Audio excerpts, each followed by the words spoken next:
2026 మార్చి కల్లా మావోయిజాన్ని లేకుండా అంతమొందిస్తాం అనేది కేంద్ర ప్రభుత్వం యొక్క లక్ష్యం. కానీ మావోయిస్టులు మాత్రం మా మండే ఆకల్లో నుంచి కాలే కడుపులో నుంచి మేము డెఫినెట్గా మళ్ళీ మావోయిజాన్ని బతికించుకుంటామన్నట్టుగానే కొన్ని చర్యలు కనబడుతూ ఉన్నాయి.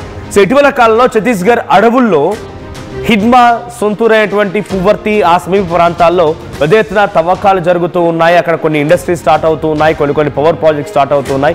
దానిపైన వ్యతిరేక గళాన్ని వినిపిస్తూ ఆ మావోయిస్ట్ పార్టీలకు సంబంధించి కొన్ని వీడియోలు విడుదలవ్వడం, ఆ తర్వాత అక్కడ గ్రామస్తులు కూడా వీడియోలు విడుదల చూస్తున్నాం.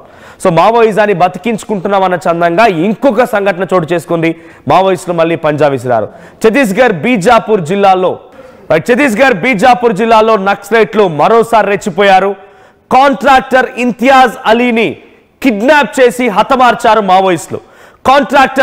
రోడ్డు కాంట్రాక్టర్ ఇంతియాజ్, ఇక్కడ ఫోటోలో కనిపిస్తున్న వ్యక్తి ఆయన రోడ్డు కాంట్రాక్టర్. ఆయన్ని అటు నక్సలైట్లు పట్టుకున్నారు, కిడ్నాప్ చేశారు.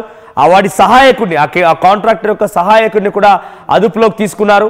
అయితే కొంత చిత్రహింసలకు గురి చేసి, నయవంచనకు గురి చేసి అక్కడి నుంచి ఆ సహాయకుడిని వదిలేశారు. అంటే కాంట్రాక్టర్ పక్కన వ్యక్తిని వదిలేశారు. నువ్వు వెళ్ళి మేమేం చేస్తున్నాము, మా కథ ఏందనేది ఒకసారి బయటకు వెళ్ళి చెప్పాలనుకుంటే బయటకు వచ్చేసి ఈ కాంట్రాక్టర్ సహాయకుడు ఏం చేశారంటే పోలీసులకు చెప్పేశాడు, ఎస్ కాంట్రాక్టర్ని ఇలా నక్సలైట్లు పట్టుకున్నారు, చిత్రహింసలకు గురి చేస్తా, నేను తప్పించుకొని వచ్చానని చెప్పడంతో పోలీసులు అలర్ట్ అయ్యారు.